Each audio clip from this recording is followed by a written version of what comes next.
One of the great underlying myths of the past years is that the Chinese economic miracle, and it was a miracle, is eternal.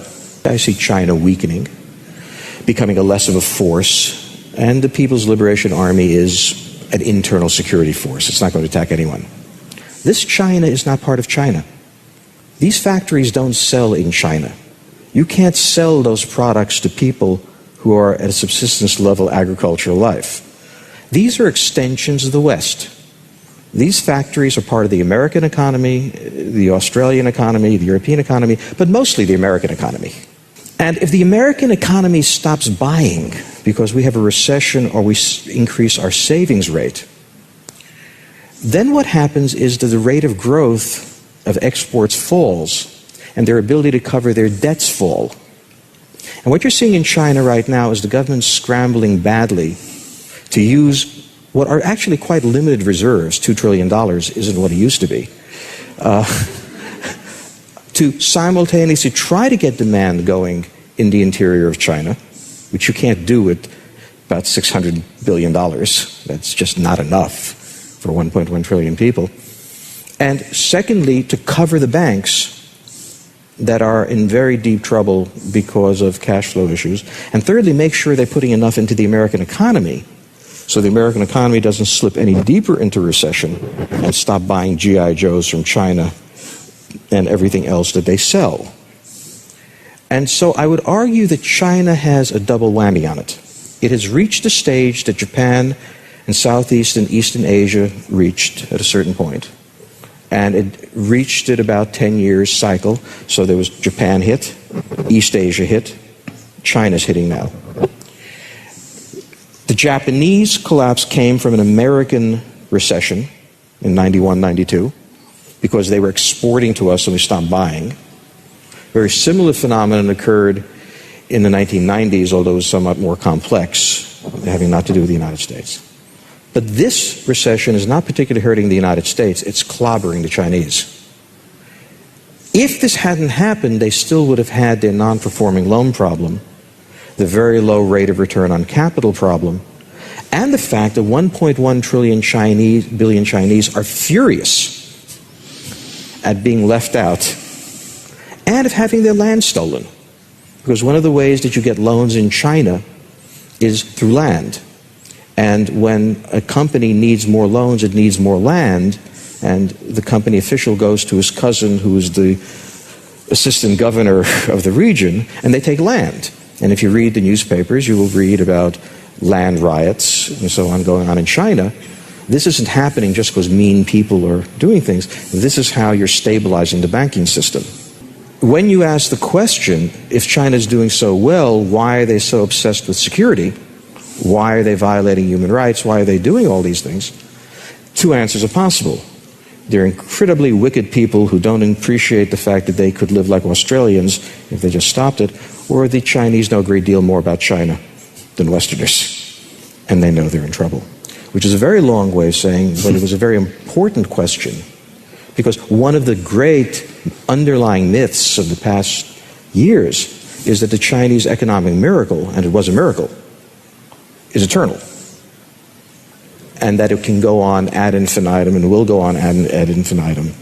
And what I've tried to lay out is the reasons, the single most important question, of why it's not going on, and it certainly can't go on for another 30 years.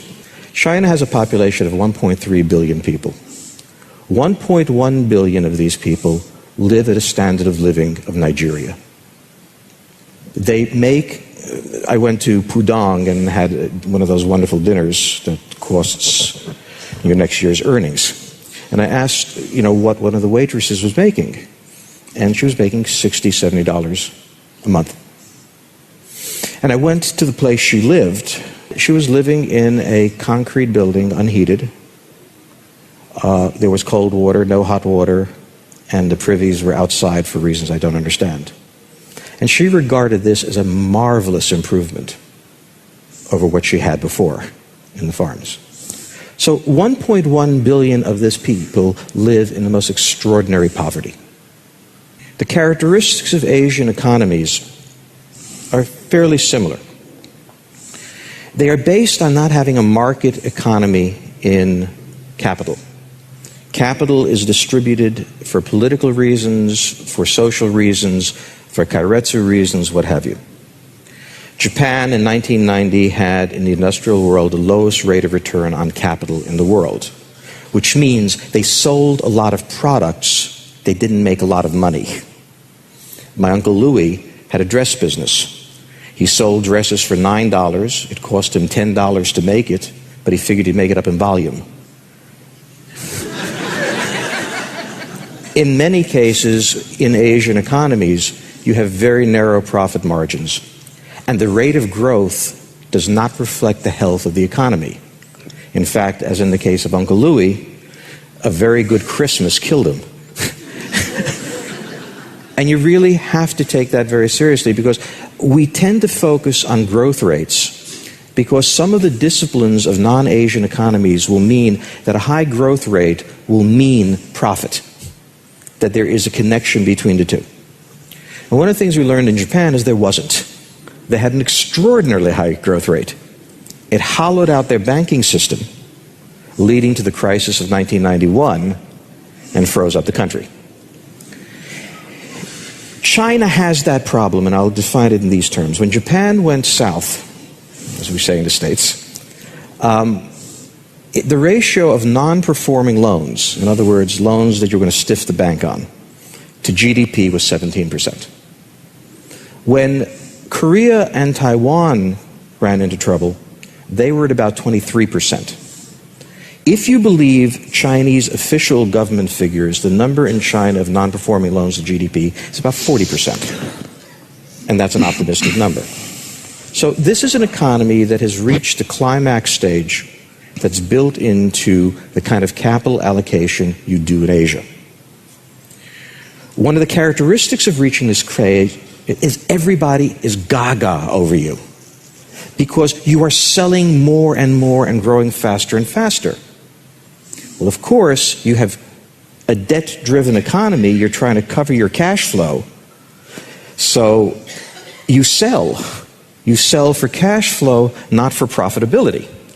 And every month you're going to grow. And every month everybody's going to say, marvelous, what a great country.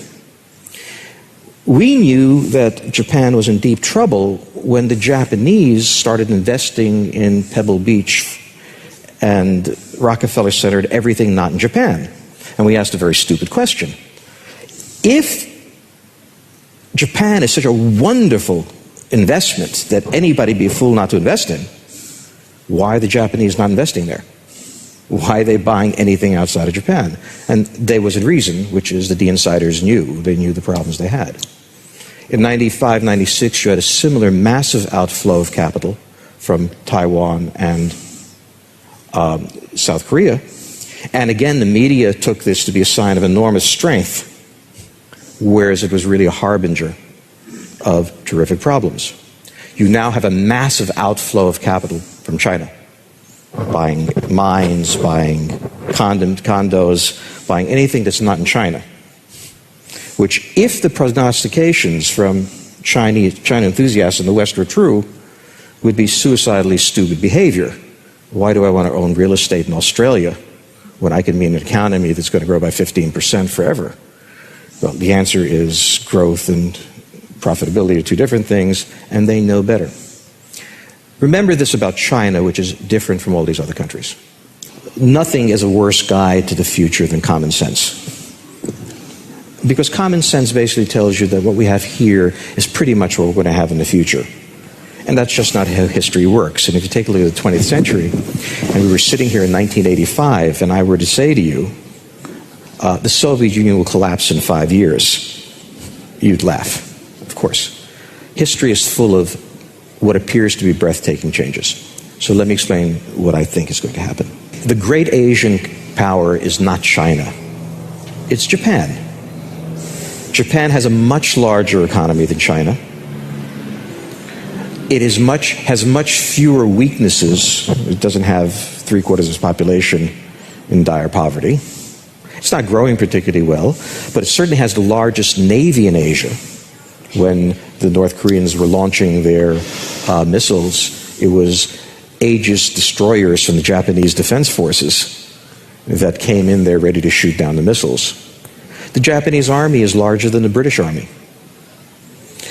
Now, Japan is a country that wishes not to be noticed. And please pay no attention to me. I'm harmless and have no intentions. And that is truly how they feel. They don't want to have intentions. But China is now trying to get the Navy that Japan already has. And so when I look at the great Asian powers and I forget the newspapers, Japan leaps out immediately.